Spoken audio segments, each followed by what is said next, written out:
Cara, a gente ganhou. É mais uma vitória do Fluminense em casa, até com o time reserva dessa vez, time misto, dá pra dizer assim. O Fluminense venceu por 2-1 a equipe do Fortaleza, mas a gente segue na impressão de que, pelo menos eu sigo, né? E tem umas pessoas que estão nessa também, na impressão de que não tá tudo bem. E é meio estranho, né? Porque eu vou falar disso mais pra frente, eu quero abrir falando mais do jogo, mas vou ter uma reflexão um pouco mais sobre isso, tá? Com calma. Vambora. Mais um jogo aqui diretamente do Maracanã, de volta ao estádio, não estive lá em Cali. E hoje estou aqui de volta ao Maracanã para fazer a transmissão de Fluminense 2, Fortaleza 1 e trazer uma análise pós-jogo aqui agora. É evidente que o Fluminense poupou o seu time, enfrentou um time que está na parte de baixo da tabela, vem muito mal. O Renato Paiva não consegue dar sequência. O time do Fortaleza é um time que apoiou muito já no campeonato. Se eu não me engano, tomou gol em... Só não tomou gol em um dos últimos 15 ou 16 jogos. Até por isso eu fui lá na KTO e me dei bem, né, na aposta que eu fiz, colocando ambos marcam, porque a defesa do Fluminense também só não tinha tomado gol em um dos últimos 7 ou 8 jogos. É um time que toma muitos gols, a gente vai falar sobre isso aqui nessa análise. E aí, cara, é óbvio que o Fluminense era favorito pro jogo, o Fluminense tinha a obrigação de ganhar do Fortaleza. O Fortaleza veio com um time misto, o Fluminense também. Então forças estavam iguais ali, forças iguais. Mas o Fluminense estava jogando em casa e o Fluminense é o time que está na parte de cima da tabela. O Fortaleza não. Vou falar que a posição que o Fluminense está porque tá tendo jogo aí ainda, então é melhor esperar. Mas o Fluminense tem feito muito bem as suas obrigações dentro desse campeonato. Eu acho que é o que o Renato estava almejando ter. Quando o Fluminense joga em casa e contra o Sport, ele tem que ganhar. Quando joga em casa contra o Santos, ele tem que ganhar. Contra o Red Bull, ele tem que ganhar. Quando joga em casa o Clássico contra o Vasco, ele tem que ganhar. Quando joga em casa contra o Fortaleza misto, mesmo com o time misto, ele tem que ganhar. Ah, você fala, pô, Gabriel, mas não fez a obrigação de vencer o Vitória. Exato, e ganhou o Corinthians fora, né? Reaveu esse ponto. Venceu o Internacional fora de casa também. Ah, Gabriel, mas não fez a obrigação ali quando voltou do Mundial. E que assim, a gente vê cada vez mais que foi uma série de fatores que levaram aquelas 4 derrotas seguidas. Seja a dificuldade do adversário, a gente pega um São Paulo em recuperação fora de casa, a gente pega os 3 primeiros colocados do campeonato, Palmeiras, Flamengo e Cruzeiro, os 3 que brigam pelo título. Uma merda, mas também tem na soma aí uma atuação com a cabeça ainda no Mundial, tem na soma aí desatenções. A gente tem feito a nossa obrigação no campeonato. E infelizmente a obrigação do Fluminense no Campeonato Brasileiro não é ser campeão. Eu queria muito que fosse, mas não é. Essa obrigação fica para quem gasta 20 milhões de euros numa contratação, 30 milhões de euros em outra contratação. Mas a obrigação do Fluminense também não é brigar contra rebaixamento. A obrigação do Fluminense é estar na Libertadores no ano que vem. E mais uma vez a gente ganhou um jogo em casa que nos aproxima disso. É óbvio que quando rola a bola e o Germancano já faz 1-0, isso facilita muito o serviço do jogo. Mas aí, meu amigo, 19 times vão ter a oportunidade de jogar contra o Fortaleza dentro de casa. Se nenhum deles tem um Kevin Serna que vai destruir teu lateral, dando um tapa na frente e rolando a bola para trás na primeira bate na marcação, todo mundo fica desatento, e o Germancano guardando no cantinho na segunda tentativa, é problema de cada time. A gente tem. Esse gol dá uma tranquilidade no jogo que pode ser confundida com retranca. O Cruzeiro, quando ganhou de 2-0 da gente aqui, provavelmente o torcedor do Cruzeiro virou e falou que retranca no segundo tempo. E a gente estava falando, o Fluminense massacrou o Cruzeiro, foi muito bem pra frente. Era natural que o Fortaleza partisse pra cima depois que o Fluminense estava ganhando de 1-0. E eles partiram. Com um pouquinho menos de ousadia, é bem verdade. Chegaram a ter um gol anulado numa desatenção do René. E eu acho que é importante a gente falar do René aqui. O René tem se mostrado um jogador útil ao longo do ano.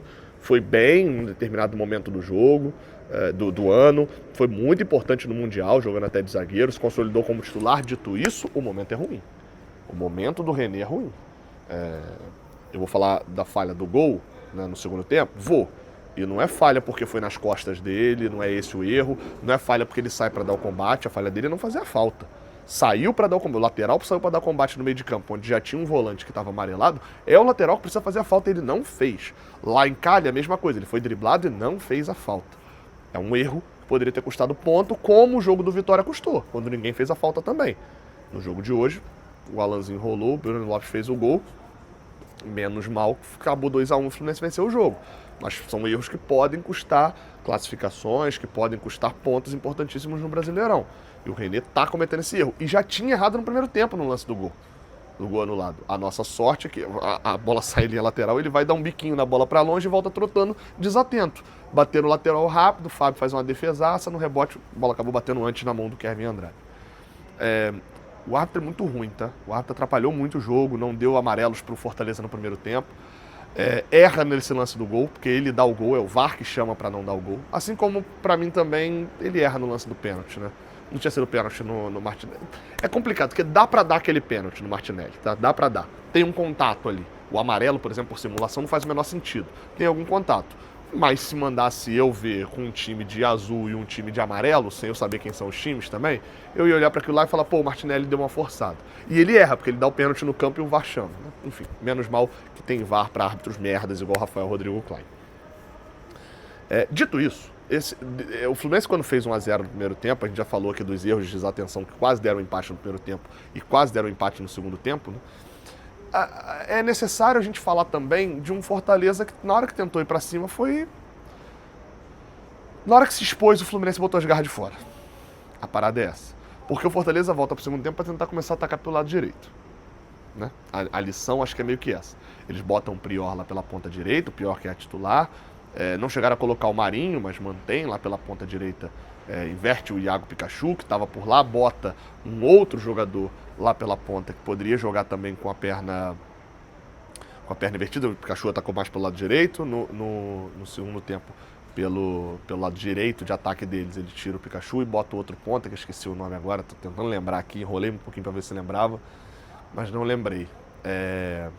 Era o Herrera, né? Ele tira o Herrera, já faz uma mexida, coloca um time um pouquinho mais pra...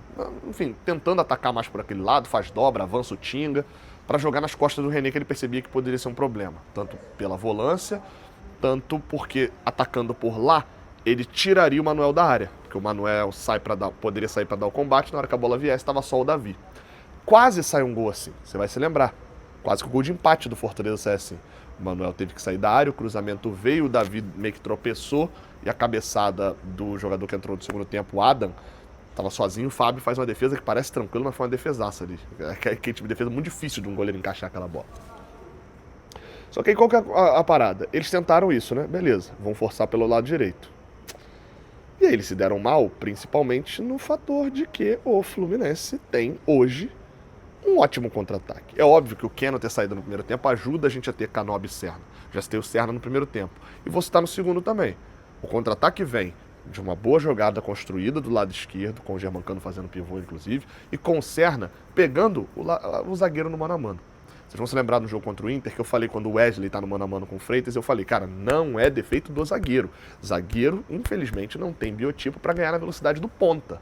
Ele ganha, pode ter ganhado um centroavante, de um meia um pouco mais lento, mas no ponta é uma competição desigual. Botar um ponta para correr para cima do zagueiro. E com esse erro da equipe do Fortaleza pela ponta direita de atacar muito, que poderia ter sido um acerto, mas acabou se formando um erro na hora do contra-ataque, tava lá o Serna, um ponta, pra cima do Brits, que é zagueiro. Deu um tapa, o Brits ficou para trás. Bom movimento do Canobi. Keno, provavelmente, fisicamente, não teria essa leitura e não teria fisicamente a possibilidade de chegar no meio ali, no meio da área e aparecer como centroavante para fazer esse gol que o Canobi fez. O Canobi tá bem, tá? Em pese eu já ter falado aqui algumas vezes que ele não vale o dinheiro que a gente pagou, o Canóbio vem se destacando num momento de oscilação do time. O time oscilou para baixo e oscilou para o alto. E é assim quando você tem uma série de jogadores como é o elenco pensado para essa temporada. O 2-0 podia ter dado tranquilidade, o 3-0 poderia ter dado tranquilidade também, porque o Germancano acabou perdendo duas chances, uma de perna esquerda, que acho que ele se precipita um pouquinho, dava para ter dominado para bater pro gol, e uma outra chance também em que o Fortaleza sai jogando errado e ele não consegue dominar. Tem chute do Bernal de fora da área. O Fluminense até produz para fazer um 3-0. Mas, como eu falei, toma o gol numa desatenção e quase toma um empate, aonde o Fortaleza tinha mais força. A vitória é boa, é um 2-1, é muito importante. Foi útil para a gente ver o time do Fluminense mais uma vez voltando a ganhar dentro de casa. Já tinha ganhado do Grêmio, ganha de novo. Está invicto no Brasileirão há 3 jogos com empate lá contra o Bahia também. Não perde moral, não tem nada e vai para classificar contra o América de Cali. Qual que é a nota um pouquinho problemática? A não entrada dos reforços. O Santos Moreno não foi relacionado, o Acosta ficou no banco o tempo inteiro e acabou não entrando. Mas era jogo mesmo pro Acosta? Eu acho que não. Vocês podem até me crucificar, mas dadas as opções que tinham no banco, considerando que o Thiago Santos também não estava tão bem, e acho que ninguém queria ver nem o Thiago Santos nem pintado de ouro, convenhamos que a melhor opção ali desses jogadores para entrar no meio de campo, considerando que a gente precisava de força física no lugar do Ganso, mais de marcação e talvez de puxar o contra-ataque, era o Lima. Né? O Acosta entrou lá em Cali e acabou perdendo a bola, que no final das contas resultou no gol do América de Cali. Teve gente já criticando o cara, tratando como, nossa, olha só, contrataram, gastaram um dinheirão e trouxeram esse anão de jardim, não sei o que, não sei o que, não sei o que lá. Muita conclusão precipitada. No jogo de hoje, botou o Lima, era melhor pro Lima segurar a bola, cobrir marcação. O Lima faz um papel sem bola também que tem a sua importância. Faz um ano muito ruim, isso é verdade. Acho que ninguém discorda disso, tanto é que a arquibancada vaiou quando o cara entrou, quando o cara pegou na bola, e faz parte do jogo. Mas hoje colocar o Acosta poderia ser queimar o Acosta. E aí assim, se ele perde a bola lá contra o América e perde uma bola que hoje que resulta num contra-ataque que sai o gol da equipe do Fortaleza, o gol de empate, seria um problemão. Sobre o Lescano, etc, enfim, já falei algumas vezes aqui, o Renato não é maluco de pegar um cara que tá treinando muito bem e não botar pra jogar porque ele tá de saco, porque ele quer, né? Então, alguma coisa ele tem, o Lescano não vem jogando bem. Não vem... Passou um bicho aqui agora.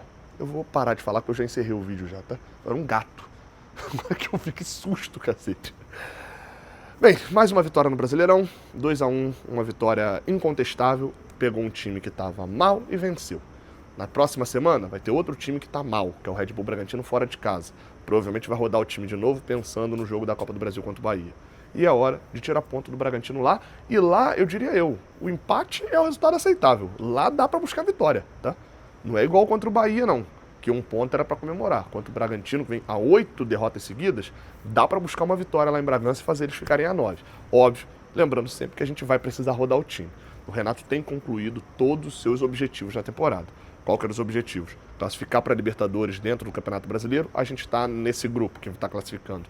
E está avançando em todas as Copas. A gente pode julgar uma escolha ou outra, mas quando a gente passa a discutir quinto zagueiro, quando a gente passa a discutir a opção de quem entra, vem do banco no time reserva, é sinal de que o resto todo provavelmente está muito mais tranquilo. Deixa o like, se inscreve, tamo junto, até a próxima, valeu.